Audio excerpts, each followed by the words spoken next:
What's up, Dog Squad? Trillic60 back in another video on the channel today, Dog Squad. And in today's video, we are going to be doing Week 15 Cowboys at Bills preview. This will be a huge game determining if the Cowboys keep going toward the NFC East title. And, of course, the top 4 seeds. Of course, you got to win the division to get one of those seeds. We're going to be previewing just like normal everything you need to know coming into this big Week 15 matchup. Before we get into this, make sure to subscribe, hit the like button, and turn on notification bells so you never miss one of my videos. Views have started to go down lately, so if you are there and able to watch my videos, please do. And to be easier, you can, like I said, you can hit that notification bell if you are subscribed. Now, without further ado, let's get right into this video. They just be like that. The back hopefully gets more involved.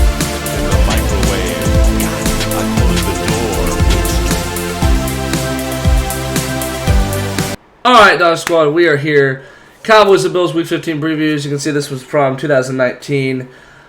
Thanksgiving. Past 2 times where I've watched the Cowboys play the Bills, we have lost. Sorry if that noise was on. Now it's off of the TV. So here we are. Going to preview it. Cowboys are currently 10-3. It should not say 10-2. The Cowboys are currently sitting at 10-3 of the year. Bills are sitting at 7-6. Buffalo is favored to win by the spread by 2 points. Over under 49.5. I think it will be over. I always think it's over. I don't think it's going to be much over, as I usually say. It's going to be a little bit high, more scoring, or lower of a score than I usually say. When and where? 3:30 p.m. Central Time at Orchard Park in Buffalo, New York, and it will be TV on Fox. High winds tomorrow. It's going to be, the weather is going to be like Buffalo, and Dallas has played in that type of weather back in, they played in Week 1 against the Giants, but it's going to be a tougher team. It's going to be kind of in an area that kind of gets a little bit more snow more of the time, so we're going to see how that goes down tomorrow, affecting them. Bills know how to use it, and somehow Josh Allen still throws that many picks. I'm messing. Predict the score for me in the comment section below. I've got the Cowboys winning 30-24. This will be a close game. We'll be going over later the box score just like usual. But who do you got? Type C for the Cowboys and type B for the Bills in the comment section below. All right, now we're going to start going into key players or groups to watch for the Cowboys game. QB Dak Prescott, will he continue to do what he's been able to do? Be in that MVP conversation is a question. Mozzie Smith will be taking over for Jonathan Hankins today or tomorrow. Hankins, when I was at the game last week against Philadelphia, he got hurt. I can't remember what his injury was, but he did get hurt somehow. So Mozzie Smith will have to step it up tomorrow. I'm very interested to see how he will affect that. I'll have my defensive predictions later today, too. Brandon Cooks, wide receiver, if he plays. He had a little bit of an illness earlier this week. Did not practice, so he is questionable. We would really need him to play because he can get some TD. He can get yards for us. He's a big factor to this team, and we need him. But if he does, watch out for him. CeeDee Lamb, amount of yards he can get, TDs he can get, he can help as well. That Dak and Lamb duo, one of the best in the nation of QB wide receiver duos. Running back Rico Dowdle, will he be able to continue what he's done? He's been a great running back too. He's definitely, as much as I wanted Deuce playing this year, Dowdle is the right fit. Better in shape, better for this team, more into the NFL than Deuce ever was, especially being a smaller rookie. And then Stephon Gilmore, if he plays, he had an illness as well. We are getting illnesses. Corner he had a great game, a fantastic performance, one of his best as a Dallas Cowboy this week, or last week against Philadelphia. I want him to play, and if he does, I want him to play like last week. Everyone does, and I'd like him to get also a pick too, so that'd be great for him. All right, key players to watch for the Bills. It says Eagles, yes, I know. Bills. Really not much to say about them. I mean, it's the same people I know. Allen, how will he throw? Will he throw as many picks? I think he'll throw probably a couple against against a very talented Dallas defense and a secondary. You know, he's going to have some touchdown passes. You're going to have Diggs and Davis. You're going to have some slot receiver. You're going to have their D lineman can come right at you. They've got a good front. They can have a good front, but their defense, the Bills secondary has gotten better, but they can be on the weak side at some points. They can let the pass game go. So I think they're gonna. I think you need to watch out for that Bills secondary because they can be on and off. They have been good, but they can sure let big plays happen. So I do want to see. As an NFL fan, how the Buffalo Bills are able to respond against a really good Dallas offense, one like top 3 in the league, maybe number 1. It's gonna be a challenge for them, but they know how to handle that weather. So we're gonna have to go up against Diggs and Davis. Who Davis and Diggs, they haven't had the best years as you would think they have. No, they have not. They had better years last year. And of course, the Bills overall have not had the best year. Very talented team we're gonna have to go up against though tomorrow. So I would not take anything away. All right, we're going to compare Dak Prescott and Josh Allen. Dak is currently 312 for 450 this year. Yes, that's I would say good. Allen is 318 and 475. MVP stats for Dak Prescott. And we obviously know that I think I may have spelled Dak Prescott wrong, but as we can see, Josh Allen is putting up good stats as well. He could be in the MVP conversation well if it wasn't for the interceptions, and maybe that's really it. His interceptions is the problem. If it gets down to completion and winning ball games, he can do it. So I would not try to call Josh Allen in any way a fraud or sucking. I mean, anyways, tomorrow. And Dak putting up 28 out of 6, that TD interception ratio, pure MVP right there, stats. What to do to win? Gotta force Allen under pressure. He is second under pressure this year. He is behind Mahomes so far, so he can handle it, but he doesn't make great decisions. If you can do that, you can win this game. Let Dak and Lamb deal. Like I said, they're the best wide receiver, one of the best wide receiver quarterback duos in the nation right now in the league. Gotta let them play like it, and as long as they can play consistent and don't play like against San Francisco, they'll be fine. Ignore the weather. I know it's gonna be tough. You gotta ignore that. Gotta be able to play through it. I know you're not used to the weather, but you've played in a couple of those situations before. Week 1, you can do it this time. Less penalties. Look, I saw a lot in Seattle, and I saw a lot last week.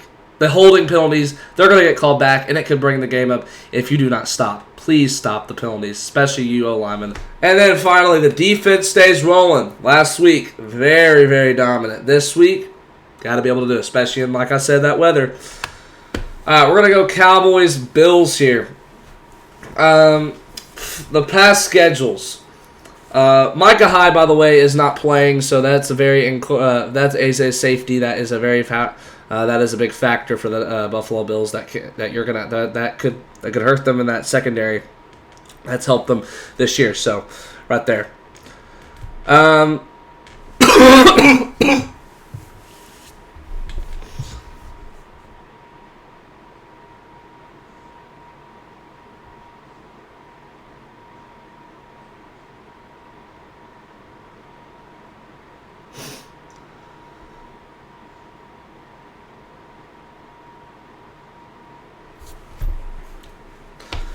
All right, so we start off with the Dallas Cowboys. They last week blew out the Philadelphia Eagles at the game I was at. Very fun game to go to. I will have what I did in Dallas video probably coming up this week. I've got a couple days until Christmas break starts. I got exams this week. So that was a great win for them. Closing out against Seattle. Should have beaten them by more, but you got the win. Blew out the Commanders. Needed probably a little bit more talk on that, but Deron Bland broke the record there. He tied the record against Carolina, which we had a little slow first half. Got the job done the second. Giants absolutely dominated Tommy DeVito. That's like only one of his only losses too. So, he didn't. His first starting didn't go well against Dallas in Dallas, and then Bills have had a very tough schedule. I would say the 3 games. 3 out of those 5 games were tough opponents. No, sorry, 4 out of those 5 games were tough opponents. Jets weren't. And you going 2 and 3 in that stretch. That's not the best, but they've been good. They've been close losses. I'd say the Bengals, if you played them again, you could lose that game. Bengals have been on and off this year. What a day against Minnesota. I mean, they were about to lose that game too. Chiefs got a great win against Patrick Mahomes. That's a win you definitely needed in Arrowhead. Eagles, ooh, so close. Could have really helped us out. Kind of wish we had that. They had that. Jets, yeah, you bounced back from the Broncos loss, which was a heartbreaker in Buffalo, and then at Cincinnati on that Sunday Night Football game. It was a close one, but couldn't win it. So the last time the Buffalo Bills were at home were against the Jets back on those Sunday before Thanksgiving.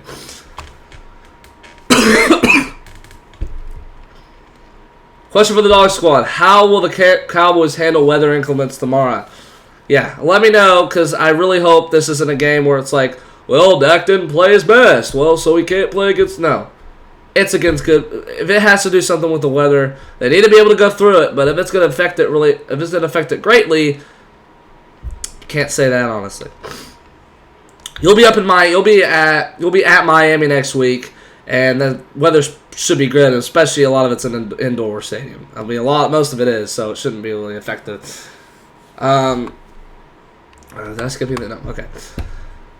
NFC playoff picture after Week 14. Cowboys stepped in that second spot after beating Philadelphia last week. They're 10-3, conference record 7-3. They're at Buffalo. Niners have Arizona. If Arizona could pull off an amazing upset, we'd have them the 1 seed if we beat Buffalo. Lions, they won today against the Broncos. Dominated them, blew them out. They're 10-4. Conference record still sitting at 6-3. Buccaneers still trying to hang on to the NFC North spot. Philadelphia there. They're going to be swapping probably back and forth with us. Vikings sitting at a 7-7 after loss to Cincinnati today. And then Packers got to play Tampa Bay tomorrow. They're still trying to fight for that playoff spot, as well as Minnesota.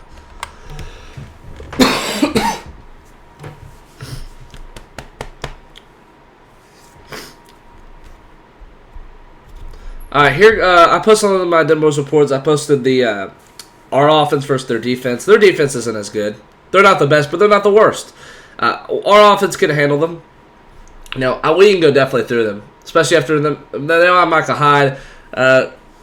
Well, it's honestly some of them just they've been on and off. They've been better. They had like a 2. They were like ranked number 2 in fantasy as well. I mean, they can't go by that, but they had something to do. They had something good in that. But this offense is just a really good team, a very good offense for Dallas. Very talented. Dak playing at MVP level. Pollard not the best you want to see, but Lamb, Cooks, Fergie. I mean, come on. This should be able to go up against Philadelphia. Bills defense. Philadelphia. So they should be able to. But that offense, it's going to be tight against that Dallas defense. It's going to be one heck of a matchup where you're going to have to pressure Josh Allen. Like I said, he does well, but he can make bad decisions. We're going to have to see how that goes tomorrow. Main concern of the game, temperature. I already explained what happened. Coming out strong. You did it last week. Seattle, you didn't. Commanders, mostly defense. It's mostly defense that didn't come out. Last week you did. Keep your foot on the gas the whole entire game. If it's somehow a blowout, keep your foot on the gas. Hopefully we're winning the blowout, not losing the blowout, because I do not want to have that happen. All right, here we go. Box score prediction with specifics. So I got the first quarter. Dallas basically taking over that game, 14-3. Dak has a pass TD to Cooks right on the opening drive. Later, it'll be a rushing TD. It'll be 14-0. Bills kick a field goal towards the end of the quarter. Halftime, Dallas Bills do cut it down to 4. Aubrey does make it 17-3. Allen does have a TD to Diggs, a 30-yard TD, and Bills do kick a field goal to make it 17-13 at the end of the half. Bills do take the lead. They're the only points. There's a 2-point conversion run by James Cook after Allen throws a TD to Davis. It was at the beginning of the half. Allen did throw an interception, but then Dowell fumbled it on the possession. So that can happen in this game. Watch out. Weather. 30 to 24. Cowboys do win, like I put at the beginning of this preview. Dak 2 TDs. One screen pass to Pollard and another TD pass to Lamb. I got Fergie putting up a good amount of yards tomorrow. I don't have him scoring. He didn't score last week, but I do have him doing well today. He's going to have a lot of yards, help this team out, so I'm not going to count out Fergie one bit. Bills field goal, game-winning interception by Donovan Wilson. Josh Allen does throw a couple picks in this game.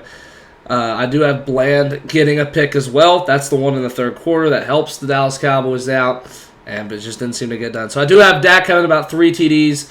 I do have him 1 rushing TD, and I have him about over 300, between the 300 and 350. So on the high, about maybe 320, 24, 25 yards. He's going to put up an MVP game tomorrow. I can smell it. Micah Parsons, I have him. Defense predictions for Dallas. I have Micah Parsons with 2 sacks, Lawrence with 1 sack, Armstrong 1 sack, 1 bat down. Wilson and Bland are the ones with interception. Wilson had 2 breakups, 5 tackles. Bland had 3 breakups, 7 tackles. Gilmore, if he plays, 3 tackles, 4 breakups. And then Malik Hooker, 6 tackles, 1 tackle for loss on the outside pitch to Latavius Murray. 1 tackle for loss, tipped pass. Jaron Curse, 2 tackles and 1 breakup, and then some more for that. But that's gonna end it for today, Dog Squad. I'll have a live stream tomorrow. I know it says beat the She-Eagles. I'm sorry, beat the Bills though. Dallas. I will have a live stream tomorrow. It'll be late, so I'll be at basketball practice, just like when I was at the Giants game. I'm trying to look at the clock. About 3:45 p.m. tomorrow, I will be live streaming, so we'll be a little later than usual. Hopefully, the beg of Lord, please do not freeze tomorrow. But we know how to fix it. Last time, I remember how to fix it, so we should not have those technical difficulties tomorrow. So hopefully not. But thank you so much for watching this video. This should be coming up later today because this video should be premiered. So hopefully you enjoyed this video, and if it did, make sure to hit the like button, subscribe if you are not, and turn on the notification bells so you never miss one of my videos. I'll see you next time, Dog Squad. Peace.